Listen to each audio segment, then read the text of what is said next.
सिर्फ 3 वीडियोस के अंदर मैं आपको पूरा कंसाइनमेंट अकाउंट का पूरा कॉन्सेप्ट ही क्लियर कर दूंगा।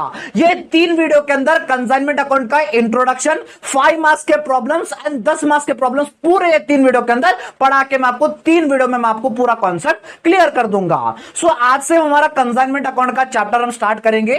आज की इस वीडियो में पूरा मैं आपको इंट्रोडक्शन दूंगा। ये वीडियो भी आपके लिए बहुत ही ज्यादा इंपॉर्टेंट होगी क्योंकि आज के इस वीडियो में पूरा चैप्टर का मैं आपको इंट्रोडक्शन प्रोवाइड करूंगा। जैसे इंट्रोडक्शन, इसका कंसाइनमेंट अकाउंट का मीनिंग क्या होता है, प्रोफॉर्मा इनवॉइस क्या होगा, अकाउंट सेल्स क्या होगा, non recurring expenses, recurring expenses, normal loss, abnormal loss, ये सारे कॉन्सेप्ट मैं आपको आज के इस वीडियो में क्लियर करूंगा। अगर आप आज का वीडियो अच्छा देखोगे तो सेकंड वीडियो और थर्ड वीडियो इस चैप्टर का आपको पूरा क्लियर हो जाएगा। सो चलिए दोस्तों, हमारे इस वीडियो की हम शुरुआत करते हैं। आ जाइए दोस्तों, जैसे मैंने कहा आज की इस वीडियो में हम कंसाइनमेंट चैप्टर स्टार्ट कर रहे हैं और आज की इस वीडियो में हम इंट्रोडक्शन पार्ट देखेंगे। इंट्रोडक्शन पार्ट आपके लिए बहुत ही जरूरी है क्योंकि हम जो कल से प्रॉब्लम स्टार्ट करेंगे वो प्रॉब्लम्स में ये वर्ड्स बहुत ही बार आएंगे। जैसे मैं आज आपको अबनॉर्मल लॉस क्या होता है वो बताऊंगा, नॉन रिकरिंग एक्सपेंसेस क्या होता है वो बताऊंगा, कंसाइनर कंसाइनी क्या होता है ये बताऊंगा, क्योंकि कल से जो प्रॉब्लम्स करेंगे उसमें ये वर्ड्स बहुत ही बार यूज होंगे। अगर आपको ये क्लियर हो गया ये वर्ड्स को क्या बोलते हैं तो कल के प्रॉब्लम्स करने में आपको बहुत ही इजी हो जाएगी।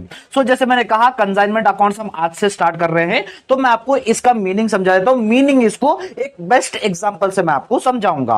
अब जैसे कौन सा भी एक बिजनेसमैन है, फॉर एग्जांपल हमारे कर्नाटका का एक बिजनेसमैन है, मैन्युफैक्चरर है, वो क्या करना चाह रहा है, वो महाराष्ट्र में जाके अपने प्रोडक्ट्स बेचना चाह रहा है। कर्नाटका में तो उसका बिजनेस बहुत ही ज्यादा सक्सेसफुल है लेकिन महाराष्ट्र में कोई उसका जानने वाला नहीं है ना पहचानने वाला है, तो महाराष्ट्र में जाके उसे बिजनेस करना है। तो वो क्या कर रहा है, वो ब्रांच नहीं खोल रहा है, कुछ नहीं खोल रहा है, वो क्या करेगा, एक एजेंट को हायर करेगा जो महाराष्ट्र को अच्छी तरीके से जानता है, महाराष्ट्र में जो अच्छे तरीके से बेच सकता है इसके प्रोडक्ट्स, वो एक एजेंट को हायर करेगा। तो मैन्युफैक्चरर क्या करेगा, अपने जो भी प्रोडक्ट्स होंगे वो एजेंट को कर्नाटका से महाराष्ट्र बेचेगा। ये एजेंट क्या करेगा, वो जो प्रोडक्ट्स आए थे उसको बेचेगा, यानी कस्टमर्स को बेचेगा, बेच के वो पैसा बेचता है मैन्युफैक्चरर को। ये बेचने का जो पैसा बेचता है, जो पैसा भेजता है, तो उसके बदले इसे कुछ कमीशन मिलता है। ये कमीशन एग्रीमेंट में डिसाइड होता है कि सेल्स के ऊपर होता है, यानी तू जितना सेल करेगा उसके ऊपर तेरे को उतना परसेंट कमीशन मिलेगा बोलते हैं। सो ये जो पूरा प्रोसेस हो रहा है इस प्रोसेस को हम कहते हैं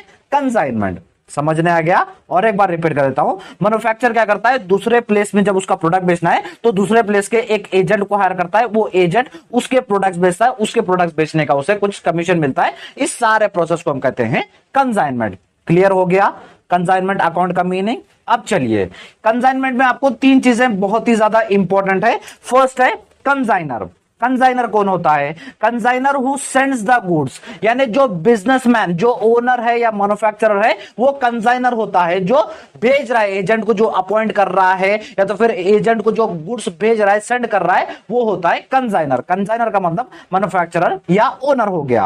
अब कंसाइनी कौन होता है, consignee who receives and sales the goods, that is agent. So consignee होता है जो गुड्स को रिसीव करता है और जो गुड्स को सेल करता है मैन्युफैक्चरर या कंसाइनर की तरफ से, वो होता है कंसाइनी। सो कंसाइनी यानी एजेंट, एजेंट को हम यहां पर कहेंगे कंसाइनी। सो आपसे इस चैप्टर में हम जो भी वर्ड्स यूज करेंगे मैन्युफैक्चरर या एजेंट बोल के यूज नहीं करेंगे, हम यहां से यूज करेंगे कंसाइनर एंड कंसाइनी। और एक बार रिपीट कर देता हूं, कंसाइनर होता है मैन्युफैक्चरर या ओनर, कंसाइनी होता है एजेंट। अब कंसाइनमेंट क्या होता है, consignment process between consignor and consignee. ये जो पूरा प्रोसेस हो रहा है इस प्रोसेस को हम कहते हैं कंसाइनमेंट। सो कंसाइनमेंट का आपको इस चैप्टर में अकाउंट बनाना होता है। सो कंसाइनर अपने बुक्स में अकाउंट बनाता है, सारा डिटेल लिखता है, और कंसाइनी अपने बुक्स ऑफ अकाउंट्स बनाता है कंसाइनर के लिए, उसमें वो सारा डिटेल लिखता है। सो इस कंसाइनमेंट अकाउंट को इस चैप्टर में हमें पढ़ना है। क्लियर हो गया यहां तक इंट्रोडक्शन आपको? चलिए, जब आप ये चैप्टर पढ़ रहे हो तो इसमें आपको 2 स्टेटमेंट्स बहुत ही इंपॉर्टेंट है, एक प्रोफॉर्मा इनवॉइस एंड दूसरा अकाउंट सेल्स। ये दोनों क्या होता है चलिए समझते हैं। प्रोफॉर्मा इनवॉइस क्या होता है, प्रोफॉर्मा इनवॉइस है statement prepared and sent by consignor to the consignee with the goods send. It contains detail regarding quantity, quality, price and other information. So proforma invoice एक स्टेटमेंट होता है, ये statement बनाता है कंसाइनर, कंसाइनर मैन्युफैक्चरर बनाता है और भेजता है कंजाइनी को। अब जैसे ये प्रोडक्ट बेचता है, अब जैसे ये प्रोडक्ट बेचता है कंजाइनर, प्रोडक्ट्स भेजे के साथ यानी गुड्स के साथ एक स्टेटमेंट बेचता है। एक स्टेटमेंट कौन बनाता है? कंजाइनर बनाता है, कंजाइनी को बेचता है। इसमें डिटेल्स रहती है कि तुझे कितना क्वांटिटी में भेज रहा हूं, उनका क्वालिटी क्या रहेगा, उनका प्राइस क्या रहेगा, ये सारे डिटेल इंफॉर्मेशन ये स्टेटमेंट के अंदर लिखा होता है। सो इस स्टेटमेंट को हम कहते हैं प्रोफॉर्मा इनवॉइस। क्लियर है? उसके बाद अकाउंट सेल्स क्या होता है? Account sales is a periodic statement prepared and sent by the consignee to consignor. It contain details of goods received, goods sold, expenses incurred, losses etcetera. So account sales का मतलब account sales एक statement होता है। ये statement consignee बनाता है यानी agent बनाता है, बना के भेजता है कंजाइनर को। कब? एक पीरियड के बाद। वो पीरियड उनका कुछ भी हो सकता है, 3 महीने हो सकता है, 6 महीने हो सकता है, 1 साल हो सकता है। एक पीरियड के बाद ये अकाउंट सेल्स बनाता है, कंजाइनी बना के भेजता है कंजाइनर को। इस स्टेटमेंट के अंदर डिटेल इंफॉर्मेशन रहता है कि उस कंजाइनी को कितने गुड्स रिसीव हुए थे और उसने कितने बेचे, उसे ये बेचने के लिए कितना एक्सपेंसेस लगा, उसको कितना लॉस हुआ, ये सारा डिटेल इंफॉर्मेशन अकाउंट सेल्स में लिखा हुआ रहता है। और ये स्टेटमेंट बनाता है कंजाइनी, बना के भेजता है कंजाइनर को एक पीरियड के बाद। क्लियर है? प्रोफॉर्मा इनवॉइस कंजाइनर बनाता है और कंजाइनी को भेजता है, अकाउंट सेल्स बनाता है, कंजाइनी बना के भेजता है कंजाइनर को।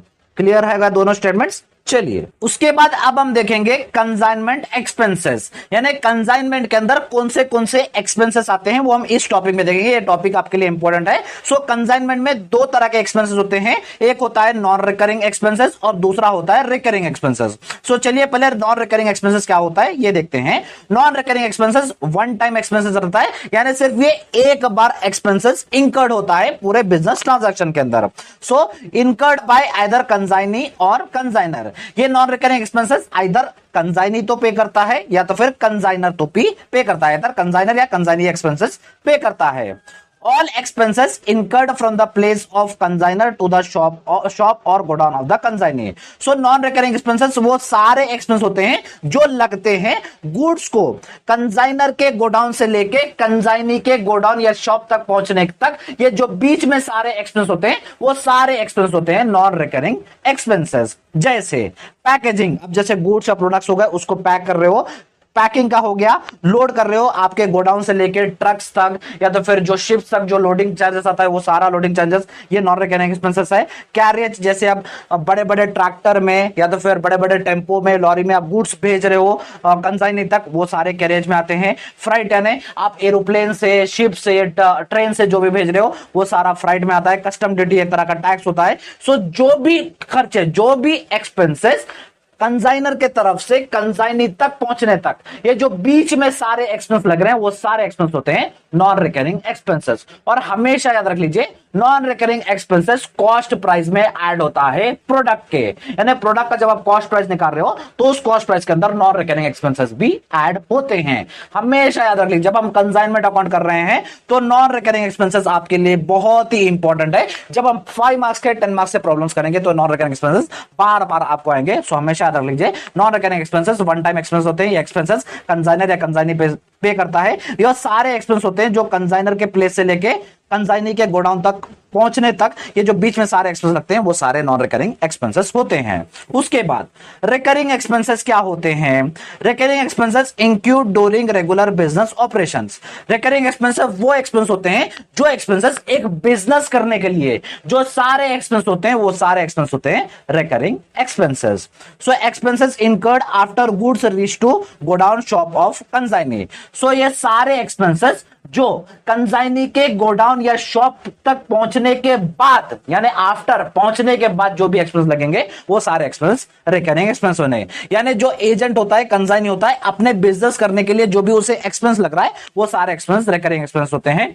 जैसे रेंट हो गया, गोडाउन का या शॉप का रेंट हो गया, एड्स करना हो गया, एडवर्टाइजमेंट्स करना हो गया गुड्स को सेल करने के लिए, या तो फिर सेल करने के लिए जो भी एक्सपेंस हो रहे हैं वो सारे एक्सपेंस होते हैं रिकरिंग एक्सपेंसेस। क्लियर है? क्लियर है? नॉन रिकरिंग एक्सपेंस यानी गोडाउन से पहले यानी कंसाइनी तक पहुंचने से पहले जो भी एक्सपेंस लग रहे हैं वो सारे होते हैं नॉन रिकरिंग एक्सपेंसेस। और गोडाउन यानी कंसाइनी तक, कंसाइनी के कन पहुंचने के बाद जो भी एक्सपेंस हो रहे हैं वो सारे एक्सपेंस होते हैं रिकरिंग एक्सपेंसेस। जैसे मैंने कहा नॉन रिकरिंग एक्सपेंस यहां पर आपके लिए बहुत ही ज्यादा इंपॉर्टेंट है। जब हम प्रॉब्लम्स करेंगे तो नॉन रिकरिंग एक्सपेंस आपको बार बार आता जाएगा। क्लियर है? कंसाइनमेंट एक्सपेंसेस चलिए उसके बाद हम देखेंगे कंसाइनमेंट में लॉस कितने तरह के होते हैं। सो कंसाइनमेंट में, कंसाइनमेंट अकाउंट जब आप कर रहे हो, लॉस आपके दो टाइप्स के लॉस होते हैं। एक होता है नॉर्मल लॉस एंड दूसरा होता है अब नॉर्मल लॉस। सो ये नॉर्मल लॉस एंड अब नॉर्मल लॉस क्या होते हैं, चलिए हम देखते हैं। Normal loss due to unavoidable causes such as evaporation, leakage, loss in weight, loading and unloading, etc. So normal losses ऐसे losses होते हैं जिसे हम कंट्रोल नहीं कर सकते। जो भी unavoidable causes की वजह से जो भी लॉस होते हैं वो लॉस होते हैं नॉर्मल लॉसेस। जैसे इवेपोरेशन हो गया, लीकेज हो गया, लॉस इन वेट हो गया, ये सारे नॉर्मल लॉस होते हैं। अब जैसे फॉर एग्जांपल कंसाइनर के तरफ से, कंसाइनर की तरफ से फॉर एग्जांपल एक 25 केजी का राइस का बैग भेजा जा रहा था, लेकिन ट्रांसपोर्टेशन में क्या हो गया, वो राइस का बैग फट गया तो राइस वहां पर क्या होने लगा, फ्लो होने लग गया। तो कंसाइनी तक पहुंचने तक वो 25 किलो का बैग जाके 20 किलो का हो गया। तो ये क्या हो गया, ये लॉस हो रहा है। इस तरह के लॉस को हम कहेंगे नॉर्मल लॉस। या तो फिर कोई एक ऑयल भेज रहा है, ऑयल का कोई टैंकर है, तो ऑयल का टैंकर में से कुछ लीकेज हो रहा है, लीकेज होने से ऑयल कम हो रहा है, तो इवेपोरेट हो रहा है या लीकेज हो रहा है। सो ऐसे कौन से भी रीजंस की वजह से लॉस हो रहा है, तो इस लॉसेस को तो हम कंट्रोल नहीं कर सकते, ये अनकंट्रोलेबल है। सो ऐसे जो भी लॉसेस की वजह से हो रहे हैं उसको हम कहते हैं नॉर्मल लॉस। क्लियर है।